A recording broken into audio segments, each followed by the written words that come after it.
Yeah, we would initially have had correspondence from them that they were not appearing on yesterday. I made direct calls myself to both Irish Ferries and Stena Line. Something I normally wouldn't do as chair, but I feel so strongly on this particular matter that I felt we had to put it on the record. We wanted all the ferries in place.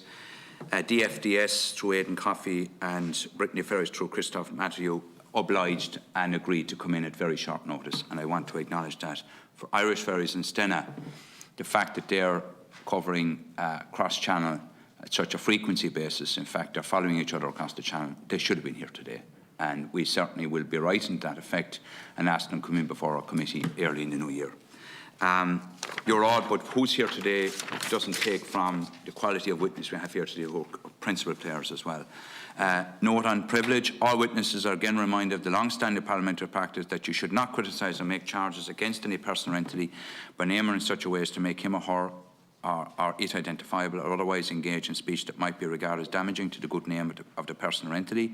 Therefore, if you statement or potentially defamatory in relation to an identified person or entity, you will be directed to discontinue remarks and imperative that you comply with any such direction. For witnesses attending remotely, there are some limitations in parliamentary privilege, and as such may not benefit from the same level of immunity from legal proceedings as a witness physically present does. Witness participating in this committee session from a jurisdiction outside the state are advised that they should be also be aware of their domestic law and how it might apply to the evidence they give. Members are reminded of long-standing parliamentary practice to the effect that they should not comment on, criticise or make charges against a person outside the houses or an official either by name or in such a way as to make him or her identifiable. Stena Line have stated they will come in the new year. I hope Irish Ferries will follow likewise, because it's critical they're here. I now call on Mr. Eugene Drennan, President of the Irish Road Haul Association, to make your opening statement. Mr. Drennan. Yes, thank you, Chairman. Thank you for having us, and thanks to you, Mr. Committee, who also assisted us getting here. Preface to my opening statement, I'd like to say there's a buzzword coming into the vocabulary in the last few weeks with regard to the Brexit negotiations, and that's the level playing field, competitive fairness and competitive trading, more to do with the UK. But that is what we're looking for as well, a level playing field that we can still compete in Europe. And being the island off the island and the length of time our ferries take, we can't change that. But it leads us to a lot of logistical nightmare and other issues that we need some assistance with to stay in that playing field fairly well. And also that the Irish road hauliers have responded over the years to the requirements of industry and the requirements of their customers, whatever they may be. And they've given a very good and thorough service to those customers. And by doing so, we have created, maybe a little bit inadvertently to ourselves, we have created an excellent, streamlined, efficient business that takes the goods of Ireland to market and the requirements from Ireland home. And anything that will jeopardise that, we must do our best and perhaps go the extra step forward to keep that streamlined service in place. And to that end, that's why we're here today.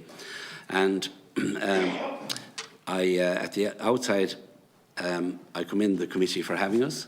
It is vitally important that this committee retains its vigilance and interest in what happens to our freight and transport industry in the coming months. The committee has a particular role in holding state and state agencies to account to ensure that they do their jobs properly, place the needs and well-being of our citizens to the fore, and their consideration and focus. It is very important that this committee understands that the next 4 weeks will be a period of unprecedented disruption for the movement of goods in Ireland. I would extend that to, it might stretch out a little bit longer than the 4 weeks because of some stockpiling now, and we may have a quiet period in January, but it's on the way, be assured. For the first time in nearly 50 years, we're going to be back with customs controls and different controls as we come and go to the island. And even if a deal is reached and implemented, the EU and the UK on tariffs and new arrangements involving inspections by the Revenue and the Department of Agriculture and Food and the Marine, the HSE and Garda Síochána, will all create hold-ups at our ports and airports. And for hauliers, these disruptions and obstructions will have catastrophic consequences if they're not streamlined and done as efficiently as is possible. For a start, we do not influence the scheduling of the ferries, or the opening of the terminals, or the management of the traffic at our ports and approaching roads. We are entirely dependent on the people that run the ferries, control the ports and manage the traffic to ensure that they operate effectively and efficiently. And even without the new checks, the controls of our ports are heavily congested at certain peak times. God only knows what the level of disruption will be in the weeks ahead. For our members, these new checks and controls will have huge implications and massive knock-on consequences. As hauliers, we are under the considerable pressure to get our goods to the destination on time and in good condition for our customers. Our drivers also operate under strict tachograph rules, which tightly regulate the driving hours. If a driver goes over his hours, for instance, while waiting for a Customs or Department of Agriculture check, they are hit by a mandatory rest period. They can go no further. They will have to park up in the parking places of these authorities. They can't move if they go over the time. The disruption that this will cause is immense and has the capacity to bring the licensed industry to a slowing and definitely a lot of logistical nightmare. So what can be done to ensure that we reduce the risk and delay, congestion and disruption to the trade? First, it is vital that there is a single entity that takes responsibility for the free movement of traffic at our ports so that this does not fall between the cracks. For instance, here in Dublin Port, where the delays and congestions could be acute when the new system of checks and controls is introduced, the movement of traffic into and around the port falls to no fewer than 6 separate entities: Dublin Port Company, Dublin City Council, the National Roads Authority, Transport Infrastructure Ireland, An Garda Síochána, the Department of Transport. And no single entity takes the overall control, and it needs to. The responsibility for traffic into and out of the port and around the port. Otherwise, the ball will be passed from Billy to Jack and we will end up in uncoordinated chaos. Second, the obvious pressure points which we can do something about, for instance, is, sorry, message came in there, is, for instance, the complete insane that the main Ro-Ro ferries services into Dublin Port all arrive and depart roughly within 30, 45 minutes or an hour of each other. The main 4 in the morning come in between 5:30 and 6:30. And they are reloading and getting ready to go back out to sea and leaving Dublin in a 45-minute to an hour period again between 8 and 9:15. This schedule ensures that there is a massive pressure on facilities and road networks at specific times, rather than spread throughout the day. It makes logical sense that in the context of the challenges that Brexit will present, that the schedules of these ferries should be spread out and not so concentrated. Like, it is so obviously plain that we're creating this congestion ourselves, and something will have to do with it. This happens at the time that the Ro-Ro depots are opening up as well in the morning. If the ferry companies won't take these changes themselves, then the port authorities should force them to do so and use whatever statutory powers they have to control ships within the ports under the Harbours Act. There is also the added concern that we need to be assured that the ferry companies are not acting in any sort of unison or talking to each other or doing anything uncompetitive. I'm not saying they are, but the regulatory authorities that are responsible for that should take an eye to this and make sure it's not happening. Thirdly, we also need the RSA and the Department of Transport to observe that this is going on and that the regulations and enforcements that they have responsibility for must be recognised that this is not business as usual, and as such they need to recognise that licensed hauliers will face unprecedented challenges due to obstructions and delays, and as such require an element of flexibility in the application of existing rules. We're not talking about compromising road safety or driver welfare, but instead taking account of the acute pressure and stress on the sector. But a more purposeful enforcement regime, they should actively pursue the scope of any derogations that can be applied for the extraordinary period. What a derogation is that some of the very tight rules around the tachograph can be adjusted, as was done at the start of COVID. It's not a very big adjustment, but it leads to a flexibility and an easing of how we do our business and allows us to get on with our business a bit better.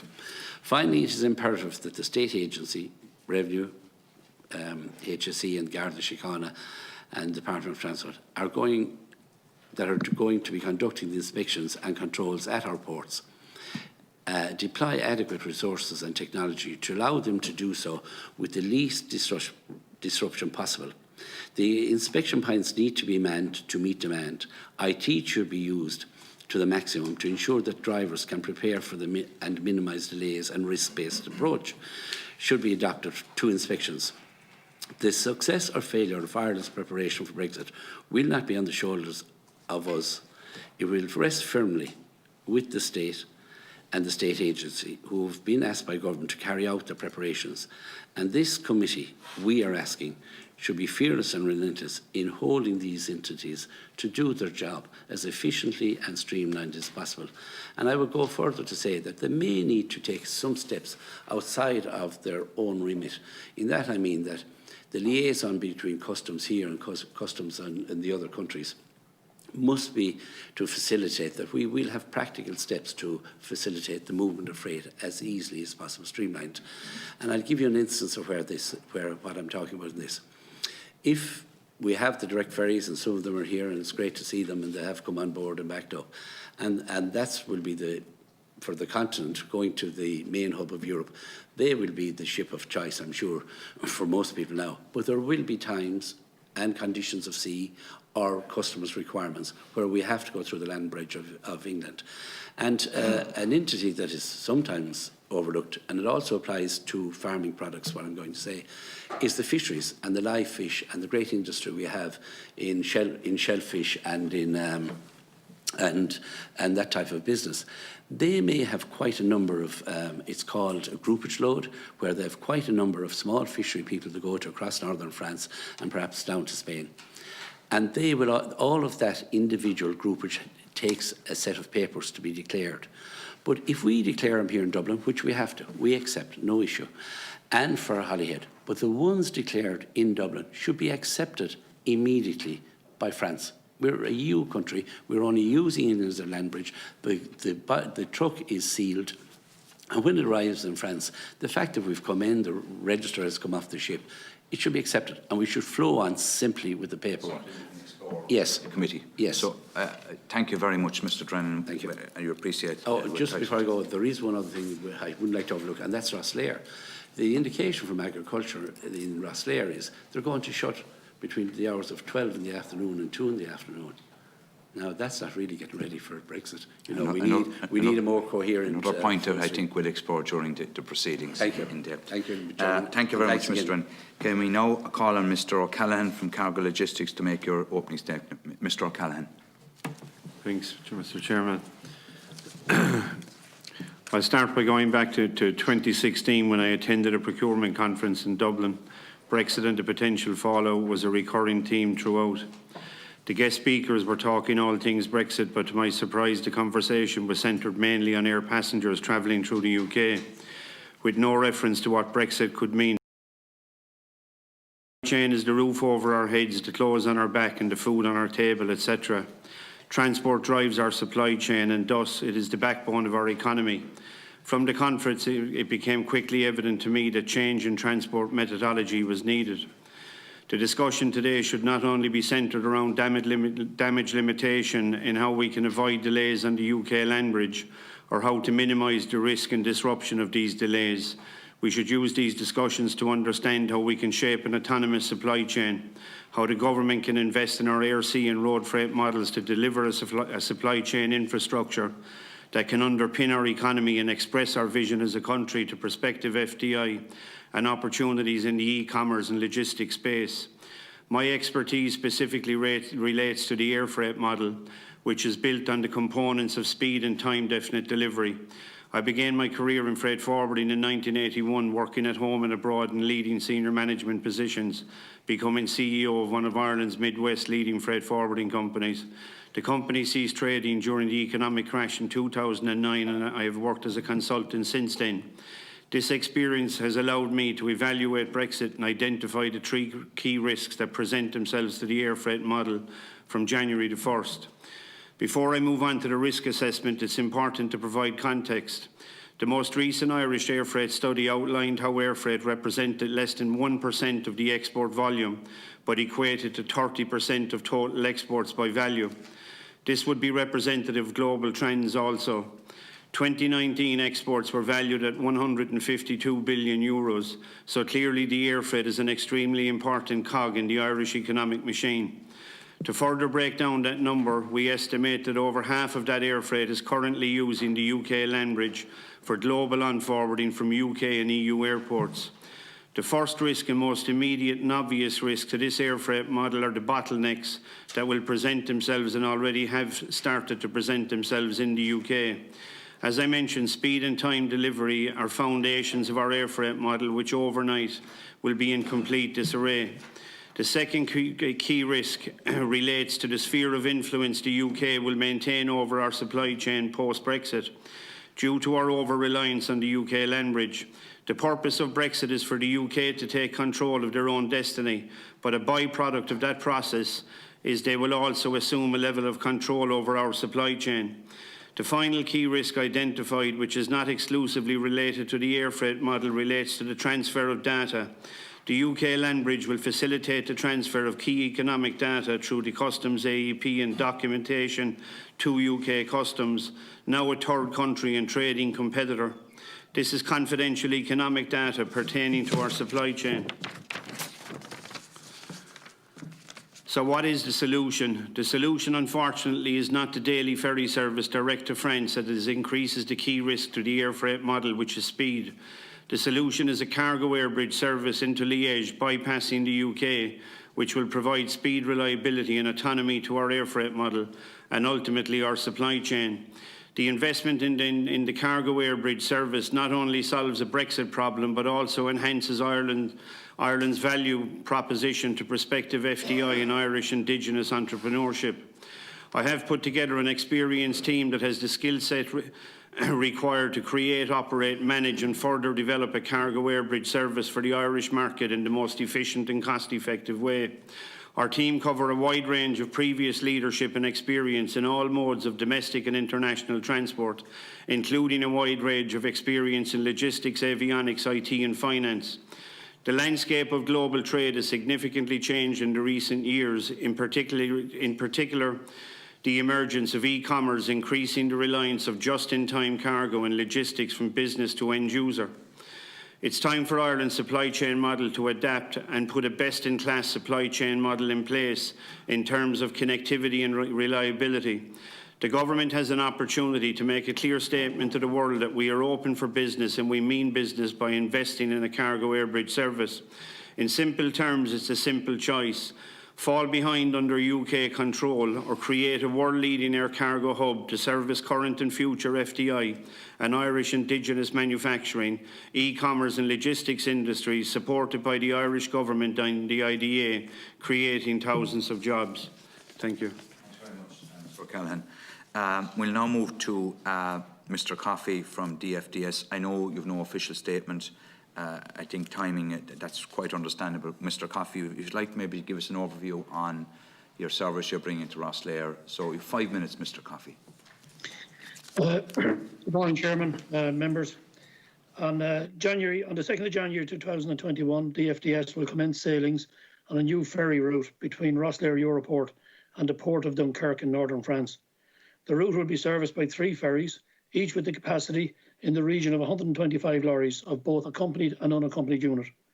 DFDS Seaways Ireland are proud to announce this morning the route will commence with the chartered ships of the MS Visby and the MV Corry, along with our own DFDS ship, the Optimus Seaways. The route will initially be serviced with 6 weekly departures from each port, with a crossing time of 23 hours and 50 minutes. From the outset, the service will be predominantly seen as a freight service, reserving all cabins for freight drivers, as the route has been initiated to support the Irish industry. However, in the future, we might open up to accommodating passengers post-COVID-19.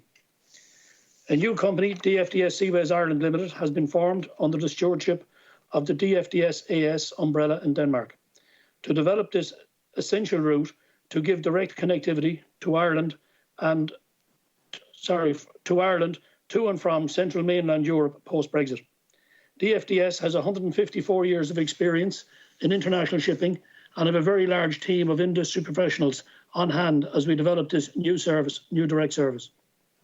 We at DFDS are extremely pleased to offer customers in Ireland the opportunity to transport their goods directly to or from other EU countries without the customs formalities and the possible waiting times that the end of the Brexit transition period will bring about for the road haulage industry. The route will be registered as a regular shipping service, ensuring all goods transported remain within the single market and customs union.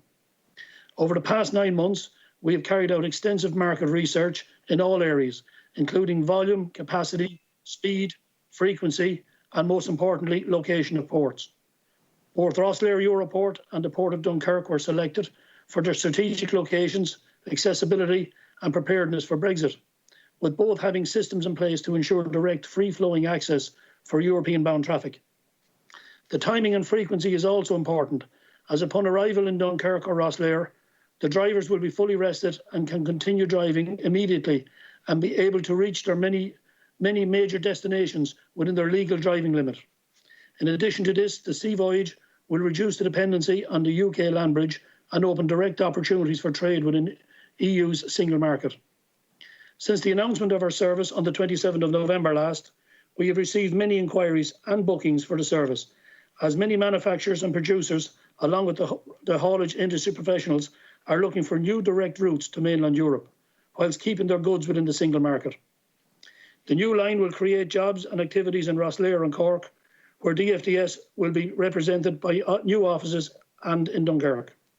In Ireland, the route will be led by myself, Aidan Coffey, as Route Director, and Darren Mooney as Sales and Customer Service Director. We are extremely grateful for the support we have experienced from the Port of Rosslare, namely their General Manager, Glenn Carr, and his team, and the Port of Dunkirk. Their flexibility, professionalism, and excellent cooperation has enabled us to be ready with this service before the end of the transition period at the end of the year. We are confident that this service will benefit customers on both sides of the route. We also wish to acknowledge the assistance of the Department of Transport, Marine, Customs and Revenue, Gardaí, and the IRHA for their assistance to date in helping us to bring this service to fruition in such a short period of time. We look forward to continue working with them over the coming weeks as we prepare for the launch on January 2nd. We wish to thank you and the committee for the opportunity to make this statement and acknowledging the importance of the transport sector to the Irish economy here today. Thanks very much, Mr. Coffey. Deputy Joe Carey is going to deputise for me for about 20 minutes. So, Deputy Carey, you might assume the post. Mr. Matthew, we very much welcome from Brittany Ferries. You have no official opening statement. With your 5 minutes, we'd very much we'd like to hear your plans for Ireland. Thanks very much, Mr. Matthew. I hope I'm pronouncing that correctly. You're muted at the moment. You'll have to unmute. Sorry, indeed, yeah, that will be much better. Thank you. No problem for the name. Okay, so Brittany Ferries has been going to Ireland since 1978, I think, once a week between Roscoff and Cork. We've completely changed our views 2 years ago regarding Ireland as a potential, because we started operating a route originally between Cork and Santander twice a week, and we've now moved it from Cork to Rosslare, from Santander to Bilbao, because we were slightly disappointing at the beginning with the volumes, and there was also an issue with security in Santander with the migrants. So today we're operating this service twice a week between Rosslare and Bilbao. And for the benefit of the committee, this potentially represents the capacity of 20,000 pieces of freight a year. I have to say that over the last few weeks, we've seen a surge in demand in that service, and it's very pleasing because we've gone from an average of 35 units per departure to now well over 60, bearing in mind the capacity is up to 110. However, it's very pleasing to see that now the Irish and Spanish hauliers are starting to use that service that we opened up 2 years ago in preparation for Brexit and the issues with land bridge. Complementary to this, on the island France, with the same vessels that operate Rosslare Bilbao, we will operate a Rosslare Cherbourg service. That's an additional, of course, that comes in addition to Stena and Irish Ferries. And we also, in 2021, will deploy another ship between Cork and Roscoff in the name of the Armoric that will also provide some freight capacity. So in a nutshell, Brittany Ferries has gone from an historical one crossing a week passenger service with the Pont-Aven to, in 2021, 5 departures, but with much more freight capacity. And if my math are correct, this can provide up to the equivalent of 30,000 freight units out of Ireland directly to France or to Spain. So I would say, as a company, and as my colleagues in the FDS or Stena or Irish Ferries, I think we've all identified there was a business case and also very important for Ireland to have these direct connections to the continent. I think Cobel Freight also has reinforced its capacity out of Ireland. I fully understand the nervousness because there will still be some requirement to go across the UK and the land bridge. However, I think the ferry industry has seriously developed capacity out of Ireland, and there is still room, like, for example, to Spain, like I say, we are now averaging 60, 65. There's still room to go to 100. And of course, we will all, I presume, watch very carefully January and February as things unfold and Brexit becomes a reality to also adapt upward if the demand is there for more capacity. So that's what I would say at this stage regarding Brittany Ferries and our development of late out of Ireland. Thank you, Mr. Matthew, for that overview. We're now going to move on to members. And the first slot is a Fianna Fáil slot. And I'd ask Deputy Cathal Crowe to come in. You have 6 minutes, Deputy Crowe. Thank you, Chairman. Just first of all, to welcome all our witnesses. In particular, I want to welcome Kieran O'Callaghan and Damien Regan from Cargo Logistics. I'd have been in contact with you both in recent weeks and through our committee here invited you to attend today.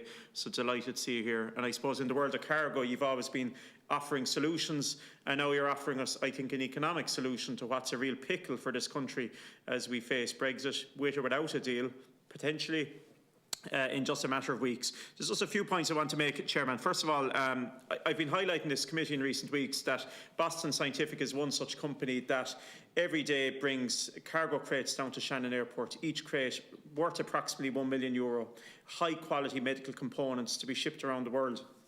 Those crates sit 100 metres away from perfect aircraft. But by night, they're trucked all the way down the motorway to Rosslare and they're brought by ferry to Britain. And ultimately, they take off in an airplane from Heathrow and they make their way around the world. Key opportunities being lost. So I suppose in a moment, there's a few questions I'd like to put to you. But first of all, what value of air cargo out of Ireland are we losing out on at this time? I would also like to ask, which Irish airport is best positioned, and I'm talking in terms of hangar space, maybe length of runway, to cater for air cargo? It concerns me that air cargo at the moment only accounts for 1% of all exports leaving Ireland, but yet its value is extremely high, accounting for 30%.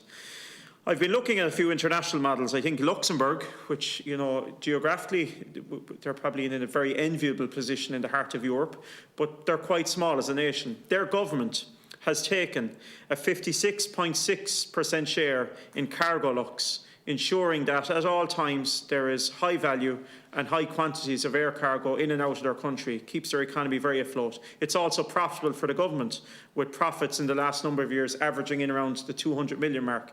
With or without passengers going, with or without Brexit, with or without COVID, there is always a need for cargo crates to be loaded on planes and brought all the way around the world. So I was wondering, have you looked at the Cargo Lux model, because it certainly works well in continental Europe. The last question then I wish to ask you is, and I may come in at the very end, Chairman, with one or two supplementary ones. I put you in contact with the Shannon Group, and I understand some of your conversations with them may be commercially sensitive, but what supports are they making available to you, and what do you want us as a committee to do in terms of getting your message to government? If you could maybe respond to some of those, please. Thanks, Deputy Crowe. And I just want to remind the witness, Mr. O'Callaghan, just to be conscious of the time there. So you have 3 minutes to come back. Okay, you've asked me a lot of questions there. One of the important models you mentioned was Cargolux in the government taking a 56.6%. The Irish government has never taken a percentage shareholding in anything got to do realistically with cargo outside of on post. They might have ferry operators or aircraft of some type, but not in cargo. If you want to look at the Germans in another way, they own DHL, the German government. Deutsche Bank, owned by the German government, owns Schenker. So the logistics and freight forwarding industry is a profitable industry if it's done right. And DHL became the conglomerate through global purchasing of other companies, yeah. The reason that we have picked, you're mentioning Luxembourg, that we have picked Liège as the ideal airport is it has more services departing from Liège, but Liège is also actually centre to the golden triangle of air transport. Which Irish airport might be most advantageous right now? Sorry, Kieran. Sorry, okay, well the Irish airport, I think Shannon. Okay. And we also had discussions with Cork. We haven't been in discussion with Dublin. Cork, in my opinion, don't have the runway capacity to be able to take a 747 freighter. Shannon do, but I think the other thing that I look at is the Shannon Group and the DAA are two completely different style of business machines, in that the Shannon Group is made up, I think, of 4 or 5 different companies, one of them being Shannon Properties, and the tenants to Shannon Properties are a lot of the FDI investment companies of manufacturing. So Shannon Airport, as such, has to service and intertwine their business from a different aspect, okay? So Shannon definitely, yes. The percentage of value, I wasn't sure what you were asking, but... Are we losing out much at the moment without having cargo flights leaving? How much are we losing out on, would you feel?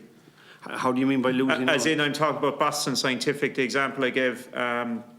There's a huge amount of air freight that's been trucked through Eugene Drennan's colleagues. It's been trucked by night to Rosslare. We don't want you to lose out, but certainly there's a lot of key opportunities from Irish airports that aren't taken off. Well, the stats from last year, we exported 64,000 tonnes of air freight in 2019, 34,000. So that was trucked? No, that was the total export by air. Do you have any quantity? 34,000 tonnes. Yeah. There's a lot being trucked, which ultimately becomes air freight. 55% of the total air freight model is trucked via the UK land bridge at the moment. Okay. Yeah, that's the point I'm getting to, and I think there's key opportunities being lost in that regard. And I suppose just in my last few seconds, Chairman, I apologise, the time's very limited. I think that we ultimately, Chairman, will come up with recommendations here. I think the opportunity that Shannon would be a cargo hub going forward, but also that the Irish state would look at, they got establishing a national air cargo capacity similar to what I've suggested here that operates very successfully and profitably in Luxembourg. I would like that in our ultimate report to be one of my contributions. Thank you, Chairman. Thanks. Yeah, that's a huge issue. It's an issue that I have an interest in, and other members of this committee as well. And there is huge potential there for Shannon to exploit, cargo. And I'd like to thank Mr. O'Callaghan for his positive engagement with the committee on that. Just moving on to the next slot, it's my own, it's the Fine Gael slot.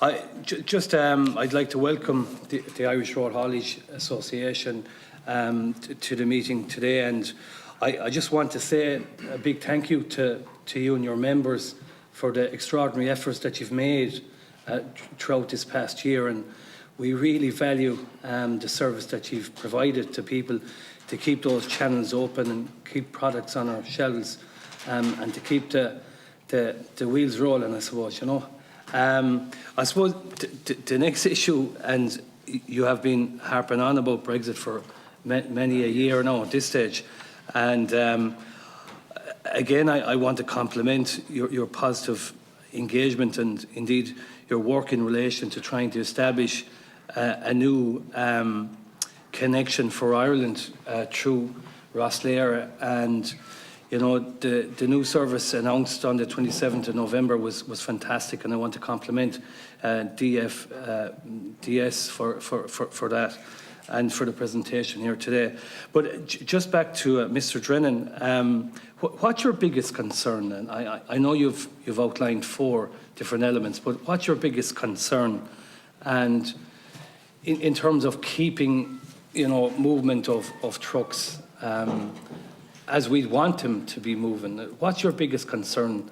I have received anecdotal evidence from hauliers that, you know, up to now, maybe they'd be booking, you know, a service to go to wherever they're going, to, maybe using the land bridge, and they would have booked it either in Rosslare or Dublin. So they set off, and because the ferry might be delayed or whatever, you know, there used to be a flexibility where they could, instead of going to Rosslare, they could go to Dublin. But I'm told now that's not allowed anymore, that the customs are stepping in and saying that you have to, you know, travel from where you booked, and that's it. Like, but there doesn't seem to be that flexibility anymore. Is that a concern from you? You have the air of it. It is a concern, yeah. The biggest concern we have is that we'll score our own goals against ourselves. That our state agencies and the way we go about the methodology of our business will cause the mayhem. It would be just crazy if we do that. And as regards what you're speaking about with the customs and pre-booking the ferries, anything that has to travel has to be declared now, which it didn't have to be before in the free movement of goods. And if we're going on the direct ferries, it's still free movement of goods. But the trade with the UK, the Irish-English trade with the UK, is 1 million movements a year. It's a 5 billion market. It is massive, and it's way bigger than it was heretofore when customs and that were here before. As regards when we declare all the goods that have to travel, they create this number called the PBN, pre-boarding number. And in that, in the declarations on how to go about the business, they create an electronic envelope as such, and all details of that are within that envelope. But they revert back to the laws of the customs union all the time, in that we also have to declare the ship we're travelling on, and that the identifier of the mode of transport of the goods is the ship. And was there flexibility up to now on that? Well, previously when you had the... Yeah, and there still is. We can change ships, but we have to identify the ship by its registered number. And if we change ships, which happens all the time, if you come into Adelaide, you miss the 8 a.m., yes, whichever one's 10, and you go on the Irish ferries, it happens very fluidly, very quickly, but technically the declaration is wrong. And even though they'll take an easy eye on this for the start or forever, because the note comes, at the same time, somebody in somebody's office has to go back to re-declare that or correct it. You know, it just cumbersome, makes it cumbersome. And if they had identified the carrier of the goods as the truck trailer, then the whole parcel would travel whichever way it goes easily. And if the customs union has to be adjusted that, then it has to be adjusted to take care of that. Because if you take air freight that they've just been talking about, air freight travels on a number. There's a master number for the total of consignment, and each individual piece has a number. And they don't care how it travels around the world through airports, any which way. When it arrives, once it's complete and it's in front of the authorities that want to charge a tariff or seat it, it's fine. Yet here, we have to declare everything for the big volume of goods that we move. So that would be a big help. Also, which would be very, very helpful, even though there's a lot of work done in the agencies, within their agency and within their remit, and I'd like to acknowledge that, they'd want to go the step outside their box to see how it joins together. And that connectivity of the jigsaw hasn't been there. There hasn't been the overarching body to see that all does. And what we could do it very badly is that the Irish system would speak to the English system. They're on 2 different platforms, so you have to re-declare. At this day and age, when IT has become so sophisticated, if we create this electronic envelope, it should travel easily, and we shouldn't have to stop in it. We have to stop if we're called by the regulatory authorities, but other than that, it should still try and keep the free flow.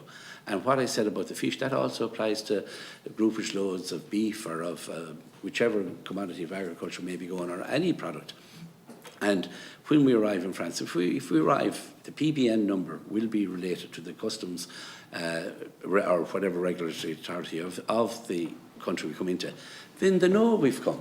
They know we've come through. It's all intact, it's sealed.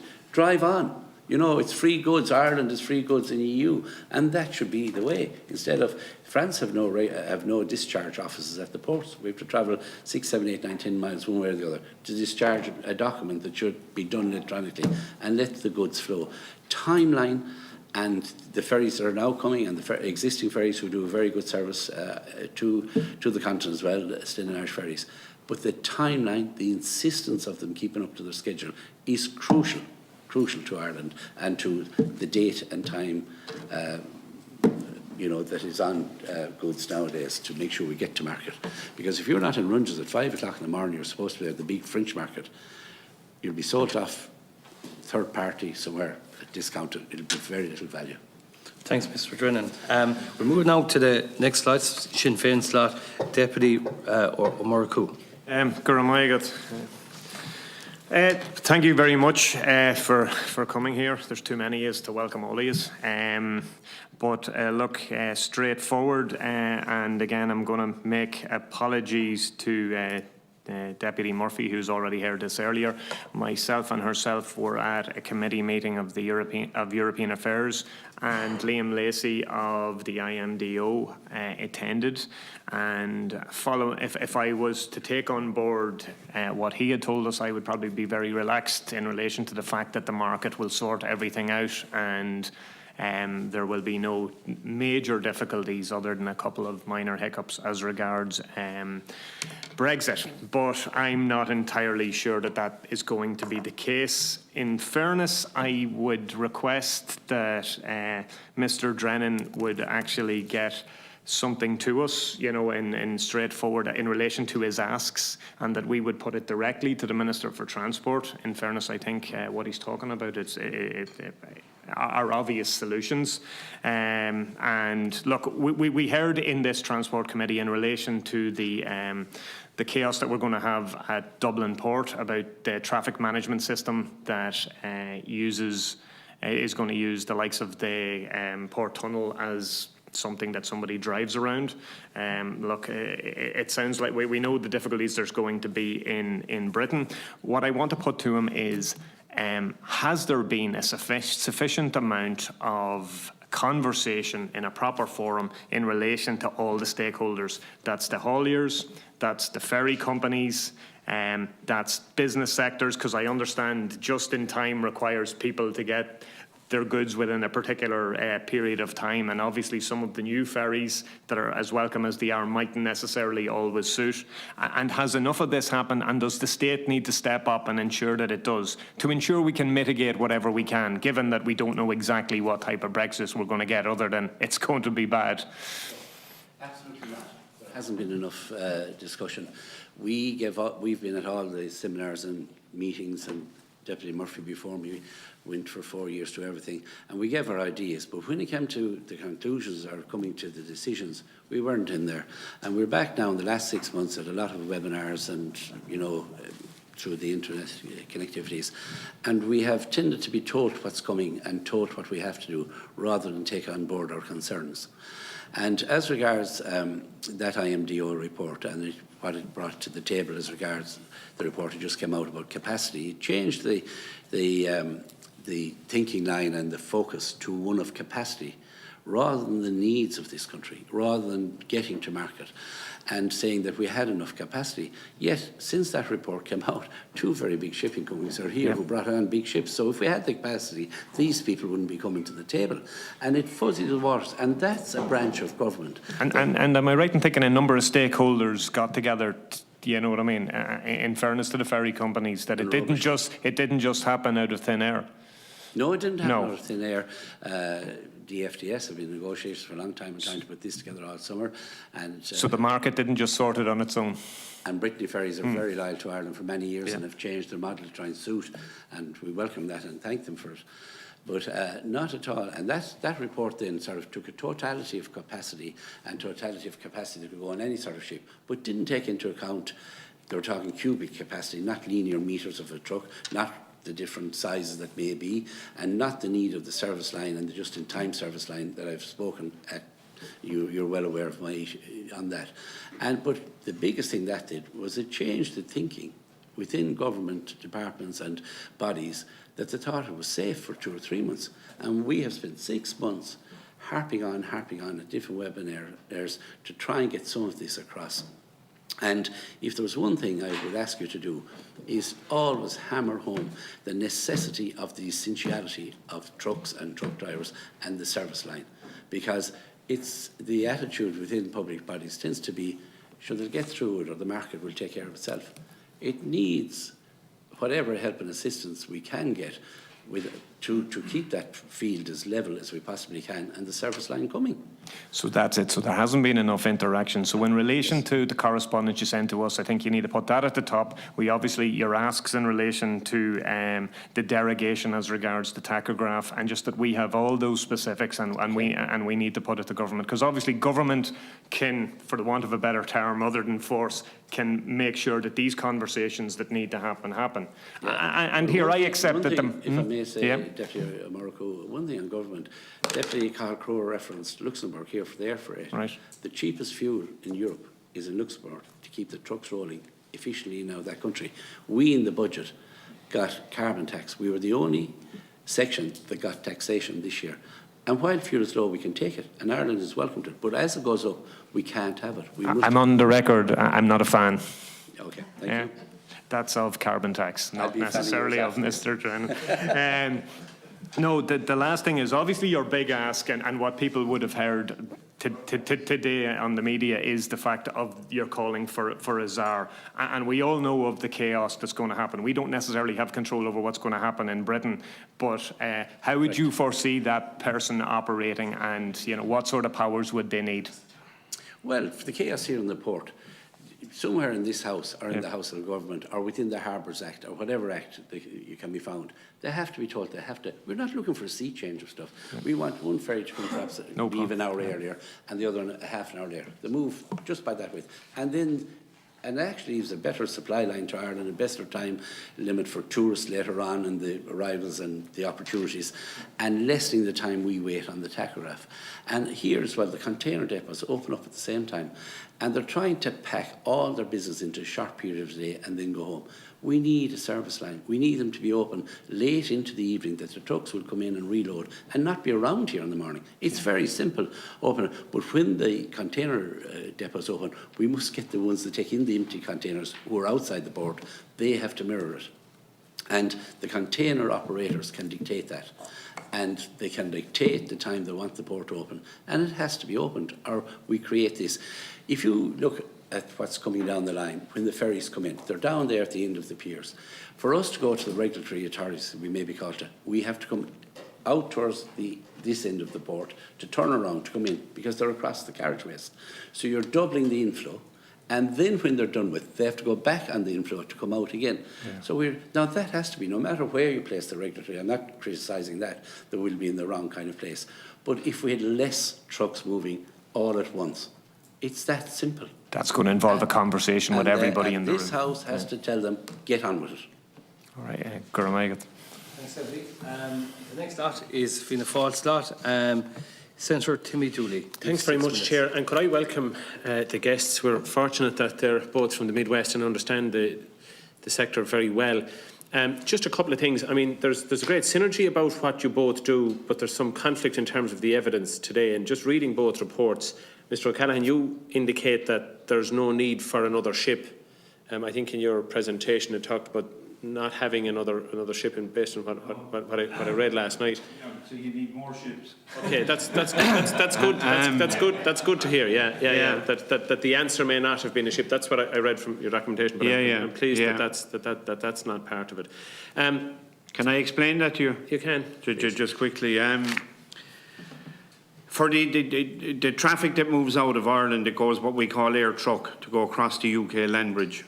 And in the present system, pre-Brexit, we are ranked number 8 among EU nations for air cargo traffic in transit time from Dublin, if you want to take it, to London Heathrow. Okay. When we go on to the European airports, we're ranked number 15. When we take the direct ferry route, not going across the land bridge, we're ranked number 26 of the 27 EU nations in transit times. So for a company that probably has more foreign direct investment than any other company or any other country, it's absolutely crazy that we're not able to service our air freight model in comparison to our competitors within the EU. That's what I'm trying to get to the bottom of, because all of these FDI have come here, they've situated here, they're in the knowledge that we don't have the kind of air freight that you're offering, but yet they've based here. And that's what I'm trying to get my head around, to understand where we're missing out, because it has always seemed to me to be illogical that we truck stuff all over Europe. I mean, when Dell were here, we were road freighting, and I see Mr. Drennan smiling. He may well know this. In fact, he does, that a lot of stuff went to Schiphol, to onward locations in Europe.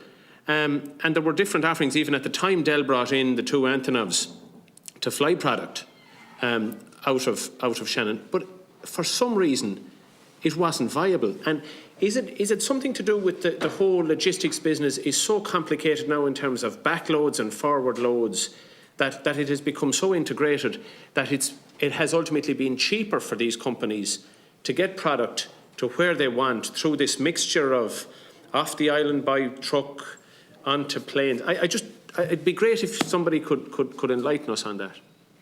I could back up the lads a little bit, I think, on that. There's room for both, I think. Yeah, that's what I'm hoping, if it's to be truth, you know. And I'm smiling because the company that Deputy Crowe spoke about, I'm the haulier who takes it there every morning. Yeah. And I'm also the haulier who loaded those Antonovs way back. Yeah. But anyway, on that, you see the cheap and cheerful, the high volume, relatively low cost goods will never go by air. Right. Costly.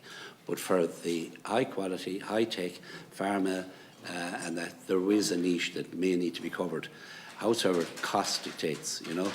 And cost dictates. Cost dictates. And also to keep the volumes up in Shannon maybe, but there is room, and they have a very legitimate argument, is what I'd say. Good. Yeah, and I think that's really good. So then just to kind of work through,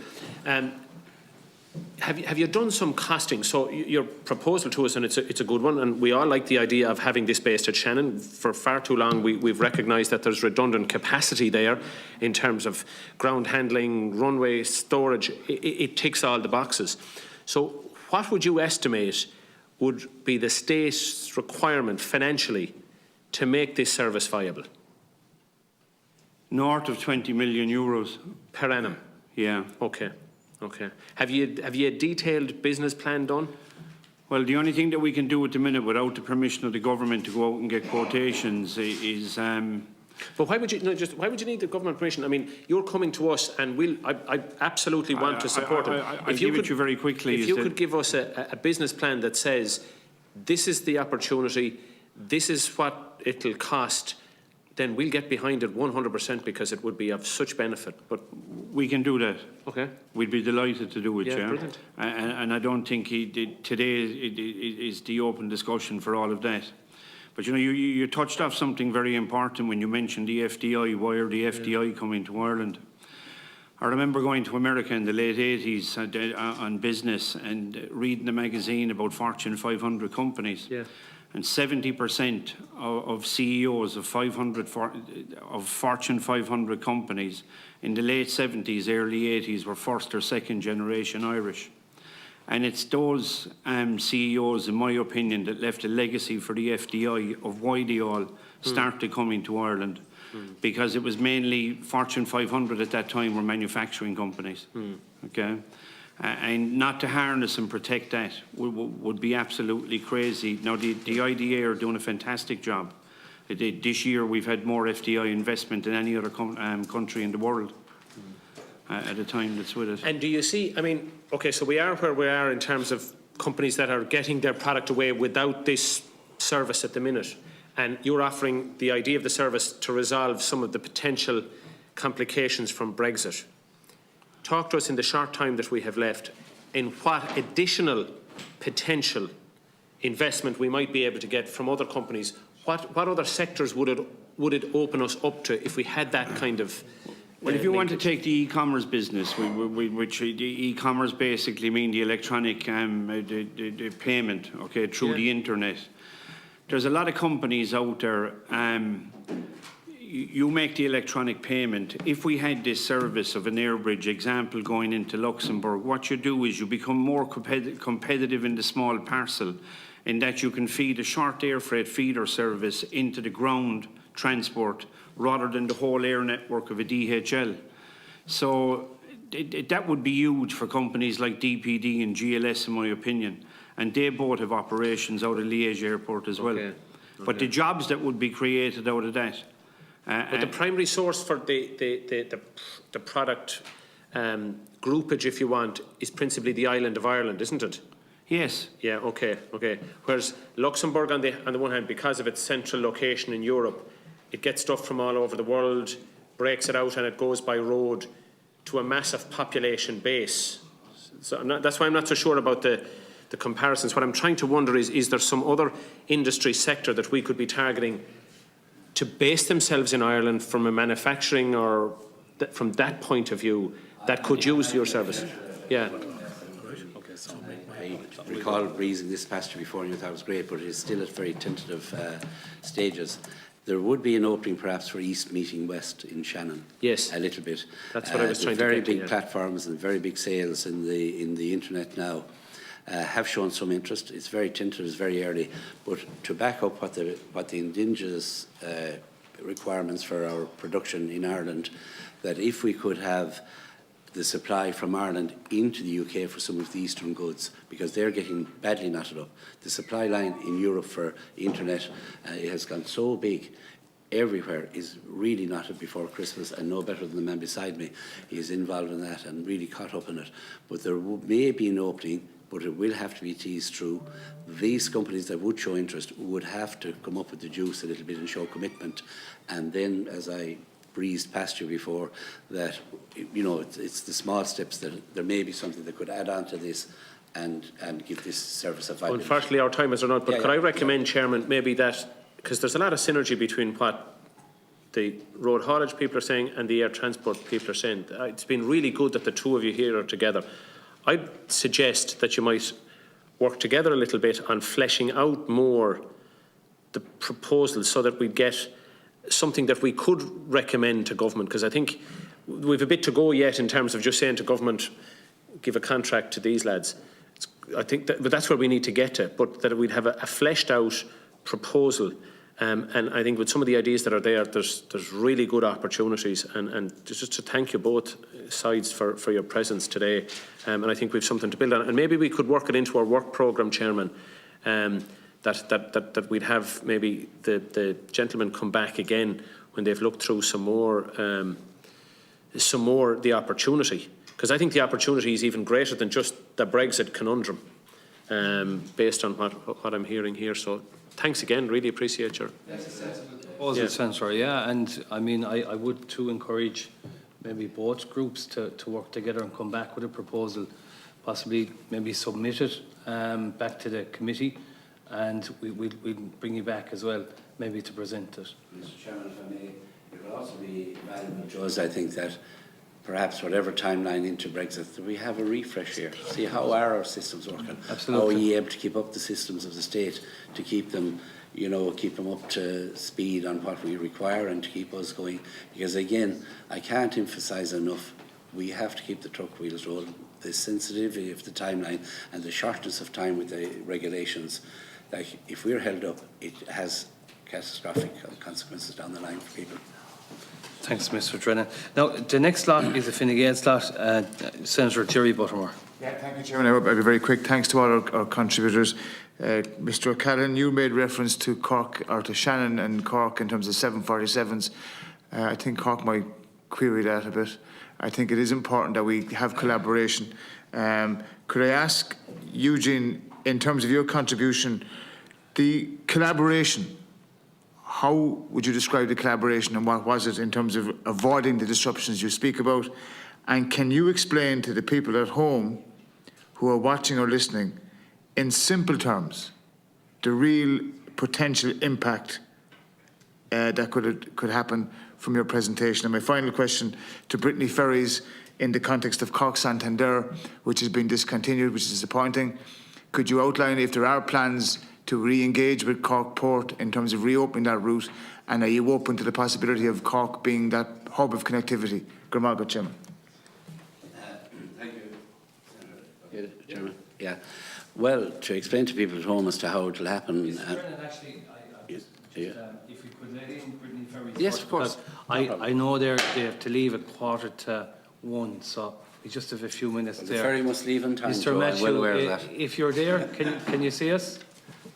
Yes, I'm here. I'm here. Good man. Okay, could you come in and address those questions from Senator Buttermore, please?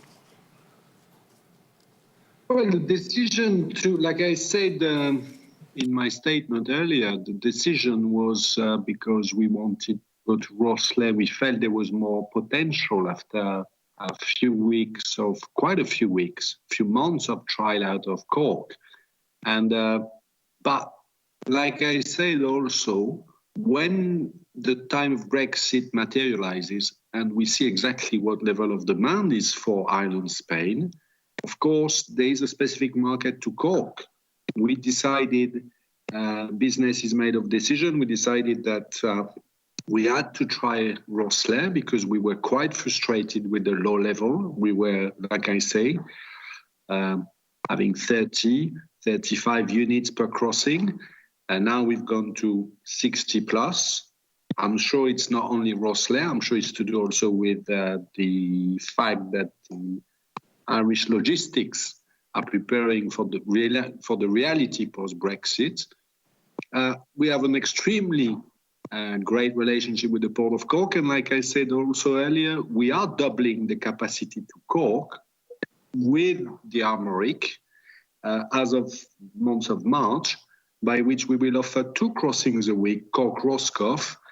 Okay, the Armoric is more of a balanced vessel between passenger and freight, but indeed there are capacity, Cork-Roscoff, as of March, additional to the historical Pont-Aven-Col. So we're now moving away from Cork. We decided to Spain that it was wiser to try to build up the levels of traffic out of Rosslare, but we are doubling Cork, and we've been watching very closely the evolution of demand in the weeks following Brexit, and everything is possible. But let me reiterate, to Cork, there'll be 2 crossings a week. Yes. Senator Buttermore, to respond to people at home and how this will impact on them. One word, cost. Everything is going to cost a lot more. And if we score own goals, it'll cost an awful lot more. Because the delays, we'll need to have stockpiled in. Explain that, please. Yes, I will. Because if we miss a ferry, because we're held up in a logjam getting into the port, it's late to the market. If we don't get off here and it cuts into the timeline of the driver, anybody outside of the immediacy of Dublin don't get delivery till the following day. Here in the report and in the traffic plan for Dublin is at Dublin Port. It's all within this first hub of the port. But there's no talk of the traffic on the quay when it returns to the O2, and we're trying to make boats. The North Wall is straight across the road from the O2, and the South Bank quay is across the other bridge, not within the port. So throw that into the mix. It's not in it. They haven't thought of it. And they didn't consult us when they were drawing up the plan. We're the biggest users, we're the biggest vehicles in the way, we're the people in and out of it. Nobody thought to ask us what did we think about it, and they came to tell us. No consultation. I don't recall, Deputy Murphy, in your time? No. So that's how. And to the people at home, you're a Cork man, the poor woman looking to bake their loaf of bread in the Bear at Peninsula will be waiting a day for the flour. Extra, simply. And likewise in East Clare, you know, and around the Shannon area, there's a lot of light engineering and engineer works. A lot of steel comes through England and through that network, most of it. And all of them, most people, because of the cost of things now, it's a just-in-time business for most businesses. That's the way the market has gone over the years and the trends. And we have to be as sophisticated and reply to the market as streamlined and quickly as possible to stay in the market in Europe, or we become the second-rate company, and that's what it means to everybody. And they have a traffic plan where they're going to put a traffic lights out here at the corner and expect people to turn around and go up around by the airport and come in and hope they can get in then to get a container. A man who leaves any part of the country outside of Dublin at 4 o'clock in the morning, 5 o'clock, say he can't come in and get his goods and get on with his day's work, but you have to go for a spin out around the airport for a tour. Are they cracked? And what are your members saying to you then? Our members are saying to me, I better get the finger out and try and get sense to ye lads to make sure they do something, because it's they're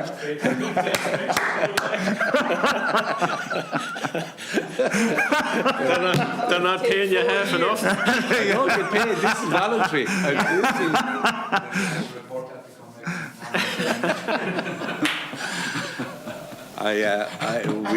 We're considered in some sections now as being troublesome, because I say it as it is. I shoot from the hip, and I don't do it in any way to run people down. I haven't done it here today. No. But the facts are the facts, and it is now too crucial, and it's too close to the time. We're a year later than we should have, and with 10 days to go, the facilities still aren't completely there, and the IT is still being tested, and who goes where. It's like the Christy Moore song. But my concern is that the advertising campaign about being Brexit ready has gone over the heads of people. But your contribution this morning, I want to just thank you for that. No, it hasn't gone over the heads of people, and smaller industries have really engaged of recent times, because it has revealed now that it's imminent, and they've realised deal or no deal, the declarations are needed, and I hear that people are engaging with skill nets. And in Kieran's own constituency, Joe Ledden has wonderful work on the education side, and businesses are really getting keyed up on it and trying to know where they are. But the mirage of deal, no deal being the end all has confused it, because irrespective of deal or no deal, we have to get on in business. And declarations have to be done. And also with deal or no deal, we have to get a way of dealing with England as simply as we can. Whatever tariffs have to be paid will be paid.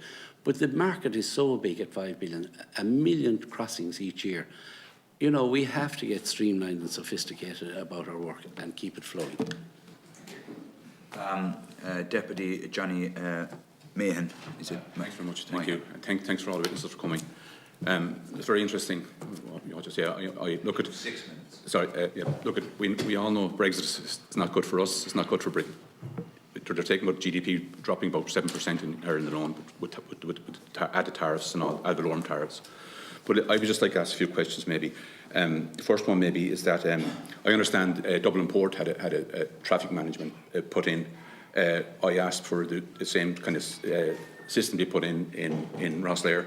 Do you think that the Dublin Port transport system will work yourselves? No, it will at off-peak, but at peak it is tantamount to have a lot of trouble. It surely is. I think maybe you should consult with the ministers immediately and see what you can do with that, because you're the people who are on the road, May I assure you I have made them aware of it. I'd also I am very much conscious of, because of my background, I'm very much conscious of the workers themselves and the drivers themselves. If they're held up, I think there was 2 examples in both in Kent and in Dover, where you had maybe 22 to 25 kilometres of queue, and actually that brings me into the other question as well, is the IT systems. You said it hadn't been tried or trialled. I understand the English had a particular company, and they refused to do it because they said they couldn't do it on time, and they wouldn't take responsibility for what would happen. So that's a very, very much concerned. To take on that and that. Finally, just on the air hub, I think it's a fantastic idea. I think Ireland has to do that without a doubt. We can't, because Brexit has changed everything. Our biggest exporter or importer beside us has gone. Basically, they're a third country, so it causes a whole lot of other issues. But into Liège makes it simple, for the simple reason it's shorter. The time scale is way down, and it makes so much sense.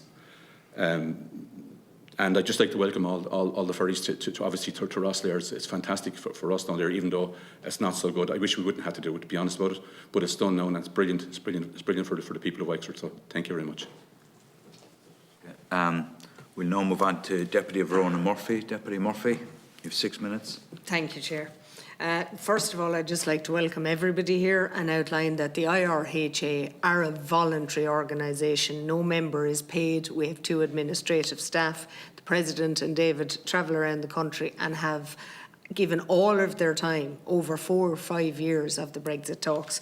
And just to quote, in 2017, this was the Brexit proposal from the IRHA, and a short paragraph. The Republic of Ireland is serviced by ferries that leave the UK for Ireland and leave Ireland for the UK every 12 hours. The interval could be changed to every 6 hours without adding additional capacity.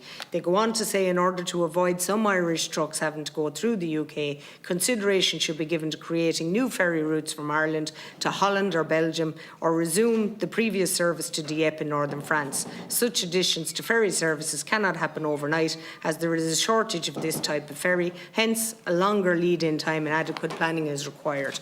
That was in 2017. There's been very little engagement with the IRHA as the main stakeholders, and the proposals that were made in 2017 by them are now what's been required a month out from Brexit. I want to commend Aidan Coffey and his team in the FDS, who absolutely engaged with the right people. I'd like to ask Mr. Coffey if his engagement was negative from a perspective of possible competition coming into the market from both the department and the IMDO. And I'd specifically ask that question of Mr. Coffey. I want to commend Matthew in Brittany Ferries. Myself and Mr. McArdle would have travelled with the contingent that went to Harpoa in Le Havre and met Brittany Ferries. Ideally, what transpired was Rosslare to Bilbao. We'd have liked Rosslare to Le Havre. There's still room for that, should you be considering it. But it was a very interesting visit, and you know, it's just all of the work that and all of the progress has been made has been down to the stakeholders in the IRHA. And I'd like to put to Mr. Drennan that DAFM, the Department of Agriculture, Food and Marine, are expected to put 2 8-hour scheduled shifts in Rosslare Europort, as opposed to 24 going into Dublin Port. I don't believe that the IRHA believe that that's an adequate service, particularly taking a 2-hour break in the middle of the day. So Mr. Drennan might comment on that.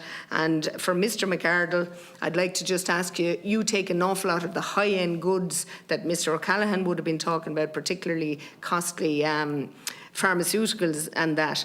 Like, there has to be a viability issue in relation to air freight. Like, trucks can take 26 pallets of high value product. So, and just in relation to the timeline. Thank you, Chair. We'll start with Mr. Coffey. Mr. Coffey.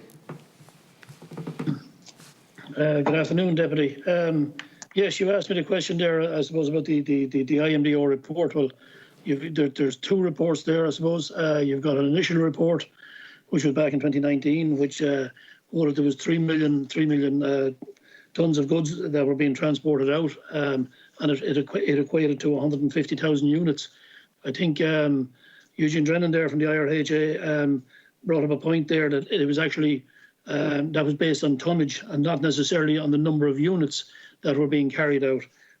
When you actually equate back into the average weight per truck unit, and allowing for the empty units that are returning back in as well and going out, that the number is actually much larger than actually 150,000 units.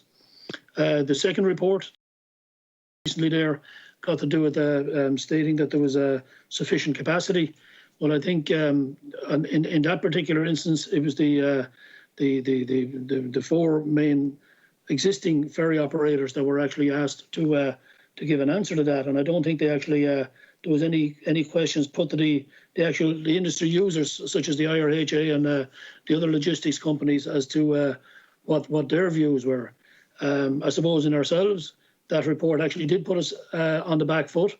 Luckily enough, we had a good solid case. It was actually put us on the back foot just as we were looking to get approved by the board of directors of DFDS AS in Denmark, but thankfully they were able to see the light, and we had a very good presentation put forward. I suppose, looking on the basis of that report, I wouldn't like to be banking the Irish economy on the back of that report.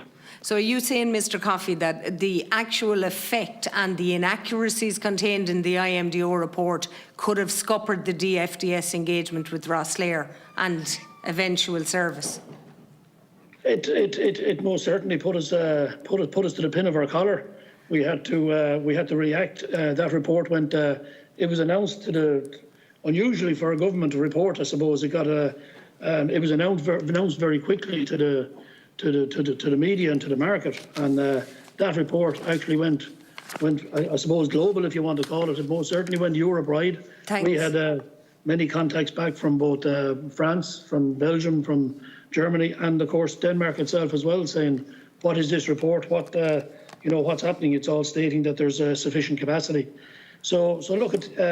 Chair, thanks, Mr. Coffey. We have to make some answers. Just based on time, well, I think this is the report. It's the Irish Maritime Development Office. Very important, Chair, that feedback goes to government and the Department of Transport, that the report, in effect, was null and void, and it certainly is today, 6 weeks later. A report that says we have sufficient capacity sees we've quadrupled the number. That report was a review on the initial report, was published in October of 2020. An outrageous scenario. So just on the basis that it has been all of the engagement with the stakeholders, such as the IRHA and DFDS, no commendation here should be given to the department. We'll listen to the witness given by Mr. Coffey. So do you want to go with Mr. McArdle or Mr. Brennan first? Either or, to give them their time. Maybe we'll give Mr. McArdle a run. Okay, well, run out. In relation to air freight as opposed to trucking on high value cargo and the amount of cargo that they can carry, the pharma customers and the high-value industry, they rather the door-to-door approach, especially in Europe. But for air freight, whether it's east or west, outside of Europe, yeah, there is a trucking addition there. So, again, the high-value, they prefer door-to-door, and that's why on that side of it for Europe, they're not as much interested. But as Kieran had said, there's a big percentage of tonnage that went to Heathrow, so that will leave some opportunity there for Shannon. And can I just quickly ask, cost-wise, I mean, the viability of a truck going from Ireland to Liège versus a plane, and the capacity of a plane, having enough cargo to justify the cost of a plane. Well, I don't know the cost of the plane or where that will go to. I think you're missing the whole point of the just-in-time system. Yeah. Just-in-time cargo is an evolution of just-in-time manufacturing and a transition into Lean Six Sigma. And if the cargo we're talking about is not destined Europe, it's going beyond Europe to all the different continents of the world. So if we're going to take a 36-hour, 35-hour average transit time against 9.5 hours, 10.5 hours, that's huge in the just-in-time cycle and system of inventory and storage and what you keep in your books and what you don't keep. In that context, right? Why Liège and how do you, just given it in terms of connectivity, particularly in the cargo system, a lot of it was predominantly coming through Heathrow to date, I presume. Yeah. What does Liège offer in terms of connectivity in that? Okay, the first point is that it's centred to the golden triangle of air transport, and the golden triangle is simply that if you draw straight lines between Amsterdam, Paris and Frankfurt, it creates a triangle, and Liège is centred in the middle of it. On top of that, this year, Liège won Cargo Airport of the Year globally.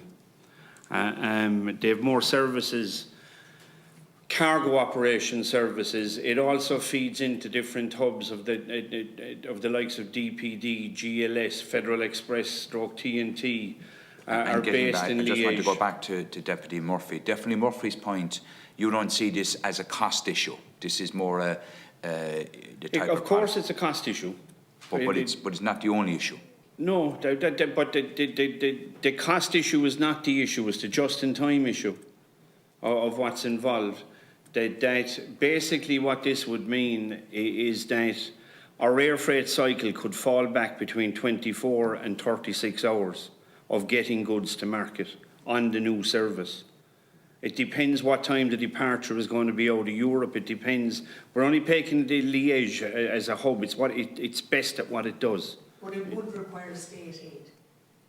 Oh, absolutely. Okay. Well, that's in talking to the manufacturing companies. We don't want to make Ireland uncompetitive for FDI.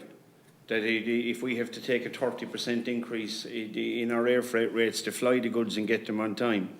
But the other question you have to ask is that the other European countries of Poland and of Hungary and the Czech Republic, their transit time for FDI, they're becoming more and more attractive. And it goes back to protecting our FDI and what I said earlier, where the legacy of FDI came from. Well, I accept that. I just don't. I haven't had any engagement represented to me that there is a requirement. We've more work. You're obviously coming that back we with will have maybe more in-depth proposals, Mr. Callanan, around this area for us. We submitted a very in-depth report, but earlier that the department that's a concise one. That there's a we can get you one. Yeah. But just if Mr. Drennan finishes that point. Yeah, Mr. Drennan, do you want to conclude for Ms. Murphy? Yeah, of course there would be Murphy, a cost, and its weight. Anything that goes by air, it tends to be the lighter product really. That would have to be that first place. So anything that would be depending on heavy engineering, that wouldn't really attract to air, and then to have enough manufacturing in Ireland to be able to support such a service. You know, it has been tried, I think, before. Parts of it have been tried, and that proved difficulty. But definitely would be great for Shannon, the Midwest, and great for Ireland if it could be brought forward. You also asked me on Rosslare and on time and DAFM, and I think Deputy Mythen kind of referred to it as well, and the traffic line. The fact that in Rosslare Port the Agriculture Inspectorate intends closing from 12 to 2 in the afternoon. It's just, the height of Brexit is crazy, and for a port that's hoping to reach a tier 1 port in Europe, it shouldn't be allowed to happen. It can't be allowed to happen. Perhaps to sustain 24 hours at the start might be a little bit high a request, but there should definitely be 12 to 14, 16 hours, I would say, 16 hours cover of the agencies in Rosslare to keep it going. And also Rosslare have intended, though it's freer and may not cause as much trouble as Dublin because of its nature and the road network around it, I think the parking area for some of the agencies is limited, and they intend doing a quota state from the port up to whatever agency you have to call to. But if they don't take the trucks in quickly, we're on a split break, we have to go on break, and then we have to stay in the port, and then we'll block up Rosslare Port. So these are the things the state agencies have to take account of. And likewise customs, if they have anything like just a seal check and a slight paperwork check, they should do them very, very quickly. Not I'll get around to you when I'm ready. If you're on the lesser of the checks, quickly and keep them moving, you know. There was also a reference to the IT, and I referenced it before. It has been up. They have put in a lot of money and upgraded the IT here. But again, the systems are not talking to the systems in the other countries. And whatever is need to be done, whether they need a separate system running beside it or a way of uploading it, or agreement from us that they can upload it by clicking a box and ticking a form, it should be done. Chair, if I could just recommend that the committee say to the Department of Transport, without a shadow of a doubt, there needs to be at least 20 hours of a service provided. The Traces is a new system. It's new to everybody. And to take a 2-hour break in the middle of a working day is outrageous. I have wrote to the Minister myself on behalf of the sectors, but I just want the committee to recommend. You might provide us with your own correspondence and we'll follow up. No problem. And just the other thing, I am slightly concerned that the shipping companies haven't turned up here today, Stena Line and Irish Ferries. It was alluded to in the EU committee this morning that there is, there's an allowance for support and collaboration of these companies to come together in a way that otherwise would be anti-competitive. There is a regulation there, but it seems to me that that regulation should be overseen by the competition authority as to the level of that collaboration, so as that the gentlemen and the companies that are here today are not disadvantaged, and ultimately the stakeholders who use the service are in no way disadvantaged, and that there should be no collusion outside of what was proposed in relation to sailing schedules. Thank you, Chair. And we'll follow up on that, obviously, with the department. Stena Line have said they will come in the new year. Irish Ferries didn't give that commitment, but I expect them that they will, because I think both of those... But regardless, Chair, I'd say rather than get out of hand like our insurance provisions have, yeah, I think the Competition and Consumer Protection Authority should be notified of the regulation. It's evident in the media that there has been collaborative engagement from independent commercial entities. You've written to the department already on this?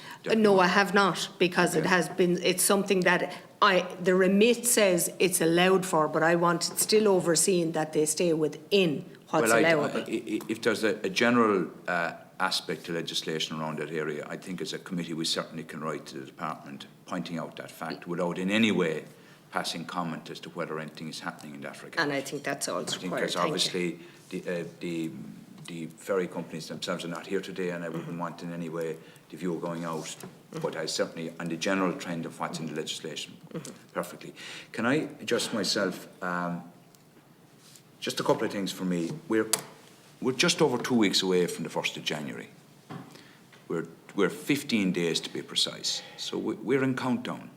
So I suppose what I really would like to look at is, firstly, with the Irish Road Hauliers Association, I want to kind of get down to nitty-gritty. So the ports that you use, you might just name them. Am I correct in saying Dublin, Cork, Rosslare?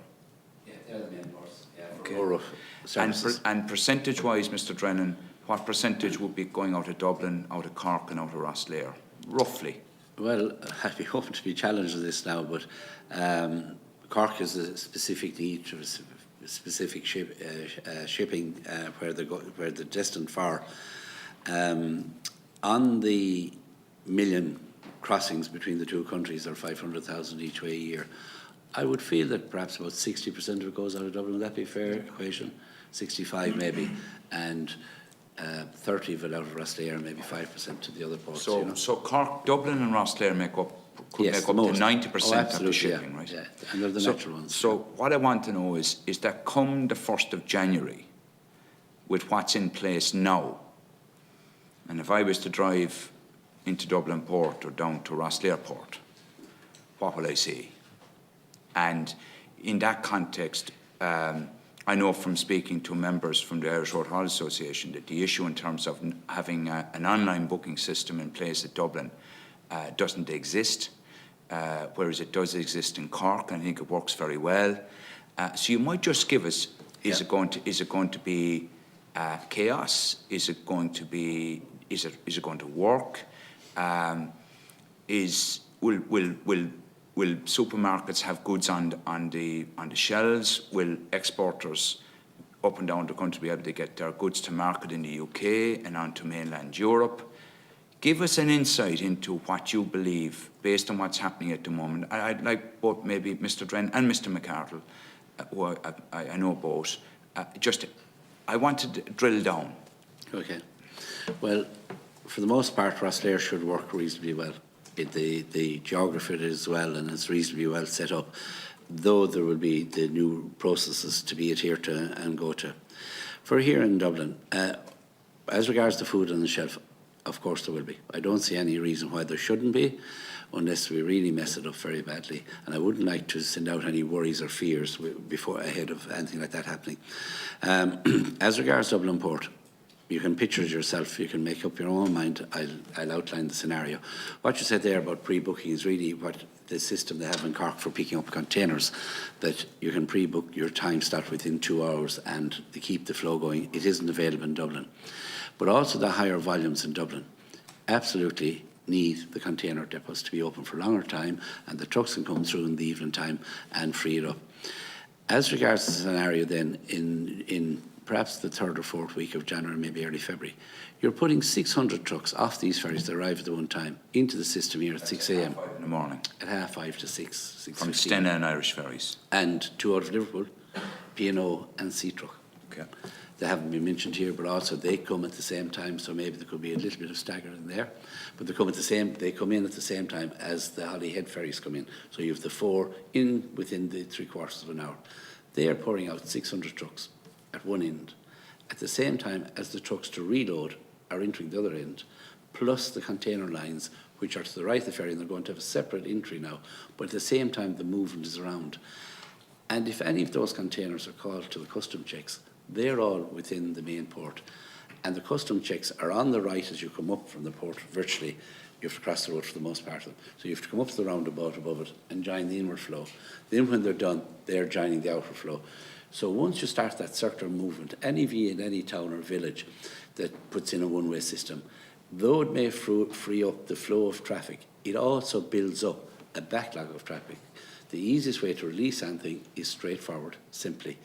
And if it does jam up, the plan should be to release the outward traffic rate. You have to really release. But in layman's terms, as it stands at the moment, Mr. Drennan, come the 1st of January, if there are elements that need to be put in place, that if they're not put in place, there'll be utter chaos in the 1st of January. Yeah, as I said, the agencies of the state, if they have minor checks, have them quickly and let them go. And I cannot see it being that free in January because of what is envisaged and what they intend to do. Like you have 4 or 6 lanes coming off the ferry, reduced down to 2 lanes. So you have that log jam back into the ferries, and it's shooting out then in the 2 lane coming up. What has been your engagement with Dublin Port? Well, they've come on some of the Zooms with us, but virtually nothing. Virtually nothing. Now, they have called, I see the Chief Executive, after being into CE, has called for what we're calling for now. But it's a little bit late in the day. And I would think he has the powers, if anybody has, either in the Oireachtas or else it's him in the what would be the biggest single change that would ensure that you had smooth transition post the 1st of January? That the state agencies would work officially and the boats would be staggered. And Mr. McArdle, your comments? Similar to Eugene's, the container depots need to be open later at night because that will reduce then in the morning time. So when a truck comes in the evening time, he can wait for a container. So he's not joining the queue at 6 o'clock the next morning. He's not getting involved in the ferries being discharged. And as Eugene said, you're going round in a circle all the time. So when it locks up, the port tunnel closes down, the M50 backs up. You have trucks that's in at the front of the queue, but to relieve the situation, they have to go back out. Mr. McArdle, is that within the powers of Dublin Port? In which way? In terms of, we'll say you were saying extra capacity, the depots. Yeah, it is. The container depots is within Dublin Port, all right. And have they agreed to open them longer for you? No, that hasn't happened as of yet. Well, maybe that's something we can do as a committee. Secondly, yeah. Sorry for going in depth, I forgot it. They've also closed one of the roads over at Sandymount now, which would be for lighter vehicles coming in that. But the outward is gone to Cycle Lane. So that exit is gone to release the pressure here in the last 2 months, and the people over there are very united. And have you had an involvement with the traffic management in terms of plan for Dublin Port as the Irish Road Haulers Association? No. And so, and ultimately that will come down to obviously Dublin Port and probably Dublin City Council. So once again, we'll make those requests. Can I just go to both Mr. Coffey and Mr. Matteo?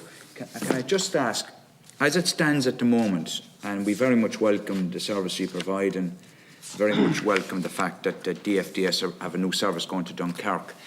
I'll go to Mr. Coffey first.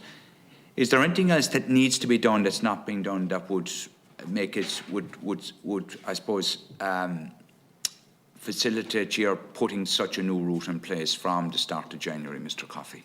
That's not happening at state or port level. Well, just if I could make a quick comment there. First of all, in terms of the opening hours in the ports, both Rosslare Europort and the Port of Dunkirk will be both operable 24 hours, 7 days a week. So I don't see any reason why the other ports wouldn't be able to do it.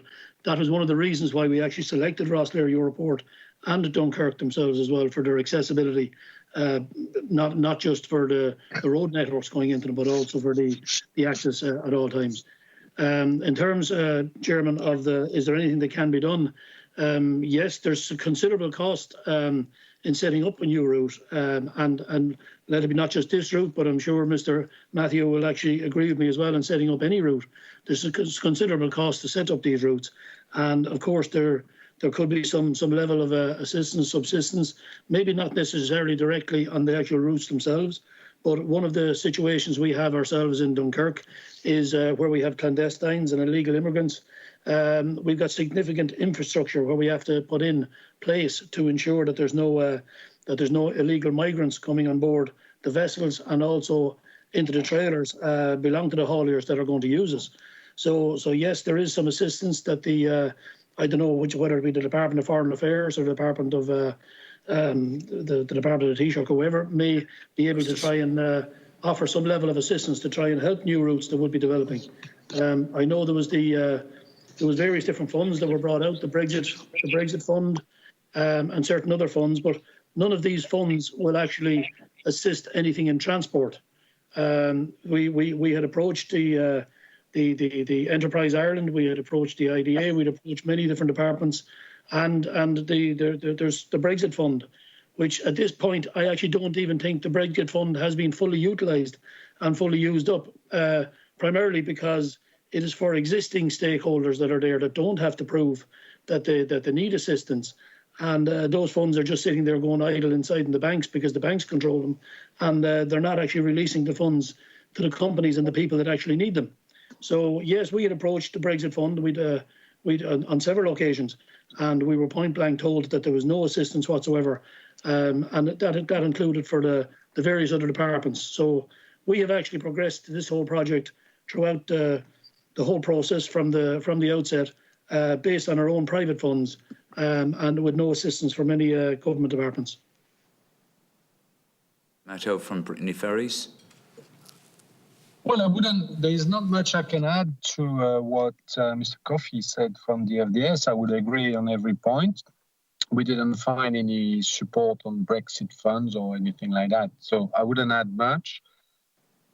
Listening to all the conversation, though, I was wondering to what extent the Republic of Ireland would consider securing the first few weeks of Brexit, and I'm referring to the continental routes, of course, by maybe putting in place a priority, priority on some goods versus others, and to what extent it would be wise from the Republic of Ireland point of view maybe to be clear to identify which hauliers carry what type of goods, because I presume that it's much more of an issue if medicines or first necessity goods were to be late versus some other type of goods.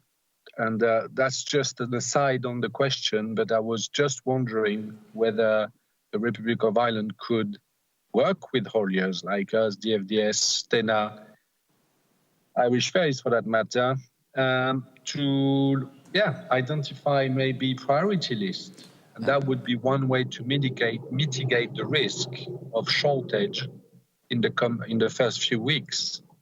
That's it. I know I'm addressing a different issue here, but well, it's nonetheless an important one. I might hand over, Mr. Drennan. Has this issue come up in terms of the hauliers? Obviously, you're there to deliver. Has there been any engagement around that area where, like, obviously, we generally view that there are more than adequate goods in stores already in Ireland, but can you just maybe give an overview on? It would come more on the issue of capacity, not individual goods. And if you go down the line of individual goods, you're going to a series, of selection of it. I've called for, and I still call for, the ferries, all of the ferries, getting some sort of a PSO, a public service order help. And people are slow to go there, and they're slow to go to Europe because of the rules of Europe on maybe supporting industry and not the level playing field in Europe, that we may have some competitive advantage. I find that nonsense in these circumstances, because the people that are disenfranchised and in the uncompetitive area is Ireland, because it's the island of the island now, and should. And it doesn't have to be willy-nilly open-ended fund of money to give to the ferry companies, but to set up any sort of service line, whether it's the buys with the air here and or the ferry companies, to get that bedded in and to get it into In that context, Mr. There is a Brexit Adjustment Fund coming on stream. It's a $5 billion fund. We can take it up as a committee to see that particular, and that would feed into maybe any PSO would probably have conditionality.